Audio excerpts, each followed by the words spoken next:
اولاد کی نہیں، والدین کی تربیت کی ضرورت ہے۔ اولاد کی تربیت خود بخود ہو جائے گی۔ عجیب عمر ہے، خود کا پتہ نہیں، اور دوسروں کو دلاسے دے رہے ہیں کہ سب ٹھیک ہو جائے گا، اور پھر لوگ بدلتے نہیں ہیں، بس ان کی زندگی میں ہم سے بہتر لوگ آ جاتے ہیں۔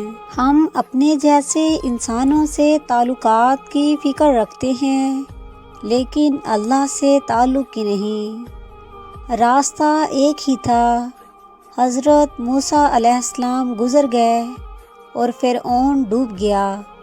یقین راستے پر نہیں، اللہ پر کرو۔ بے خوف ہونے کے لیے باکردار ہونا ضروری ہے۔ جن کے دل میں مکافات عمل کا خوف ہو، وہ لوگ برا کرنے سے پہلے کئی بار سوچتے ہیں۔ جتنی بات ہو اتنی کیا کرو، ایک کی 4 لگانے سے 2 رکعت کا ثواب نہیں ملتا۔ لوگوں کے دکھ بانٹیے، اگر یہ نہیں کر سکتے تو ان میں اضافے کا سبب بھی نہ بنے۔ اگر حق کہنے کی طاقت نہیں رکھتے تو پھر باطل کے لیے تالیاں بھی مت بجاؤ۔ دنیا کے سبھی لوگ خوبصورت ہیں، بدصورتی ہمارے رویوں اور سوچ میں ہے۔ کسی رشتے کو کتنی بھی محبت سے باندھا جائے، لیکن اگر عزت اور لحاظ چلا جائے تو محبت بھی چلی جاتی ہے۔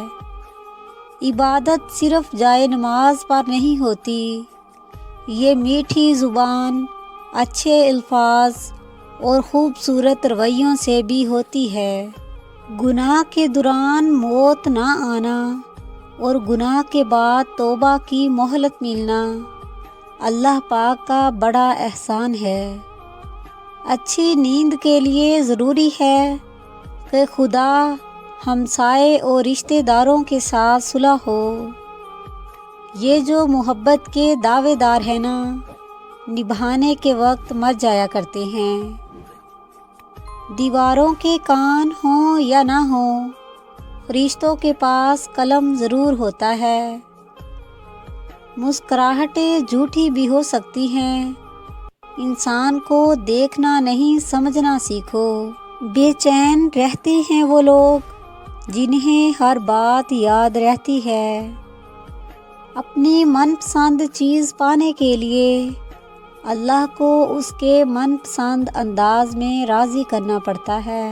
کسی سے بس اتنا ہی ملو جتنا وہ ملنا چاہتا ہے۔